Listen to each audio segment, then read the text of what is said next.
Jose Salvador Alvarenga. Jose Alvarenga salvadorlik baliqchi edi.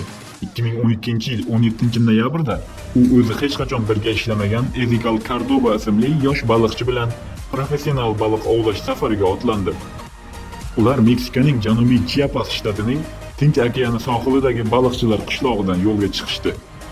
Ular yo'lga chiqishganidan so'ng bir necha soat o'tib bo'ron turdi. 5 kun davom etgan bo'ron ularni yo'ldan adashtirib, sarhadsiz Tinch okeani tomon olib ketdi.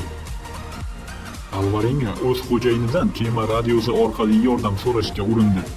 Ammo qayiqning barcha elektronikasi va motori bo'ron tufayli ishdan chiqqandi. Ulardan darak bo'lmagach, qidiruv guruhi yuborildi va 2 kun davomida qidiruv ishlari olib borildi. Hech qanday natija bo'lmagach, qidiruv to'xtatilib, ularni bo'ronda halok bo'lgan degan xulosaga kelishdi. Oziq-ovqat va kerakli buyumlarsiz 2 baliqchi xom baliq, toshbaqa va meduzalarni iste'mol qilish orqali jon saqlashdi. Ular yomg'ir suvi va toshbaqa qonini suv o'rnida ichishdi. Oradan 4 oy o'tib, Ezequiel Cordoba og'ir kasallikdan vafot etdi. Keyin Jose Alvarenga dengizda yana 9 oy yolg'iz qoldi va oxir-oqibat kichik orolni ko'rdi.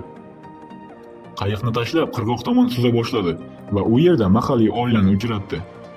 Uzoq davom etgan safardan so'ng u Marshall orollariga yetib kelgandi.